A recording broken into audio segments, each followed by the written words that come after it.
La nuit tombe paisiblement. Un serpent trouve son chemin dans une menuiserie.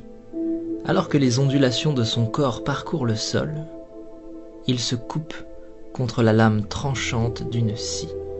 Le serpent se dresse et frappe violemment la lame dentelée. Un acte déraisonné et sans conséquence pour la scie, mais qui blesse gravement le serpent à la mâchoire. Aveuglé par sa rage et convaincu d'être face à un ennemi dangereux, le serpent entoure la scie de tout son long pour en venir à bout et la faire suffoquer. Une nouvelle attaque sans incidence sur l'ennemi, un ennemi pourtant sans conscience, vainqueur malgré lui d'un combat sans adversaire. Le serpent se tue lui-même sous l'effet de sa propre étreinte contre une lame aiguisée et apathique. Ignorant, le serpent est mort dans un combat contre lui-même, tué par sa propre colère. Le message est fort ici.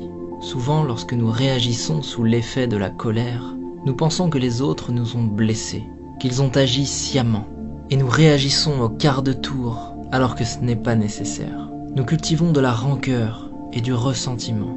Parfois même, nous espérons la souffrance d'une autre personne.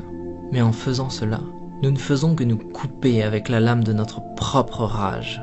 Et cette énergie malsaine que nous déversons autour de nous n'atteint personne d'autre que nous-mêmes. De tels sentiments sont souvent inoffensifs pour ceux dont ils sont la cible et profondément néfastes pour notre propre cœur. Lorsque nous réagissons sous l'effet de la colère, plutôt qu'avec compassion, personne ne gagne. Ignorer la négativité est toujours plus sain. Pardonner, accepter et laisser passer est toujours plus habile. Se concentrer sur la création plutôt que sur la destruction est toujours plus sage. Et il est plus noble de bâtir la vie que nous voulons, plutôt que de chercher à détruire celle que nous ne voulons pas. Si quelqu'un se comporte mal avec nous, plutôt que de réagir avec agressivité et violence, peut-être devrions-nous comprendre ce qui est en train de traverser cette personne et faire preuve d'écoute et de compassion. Peut-être que sa journée est difficile. Peut-être que toutes ces journées sont difficiles.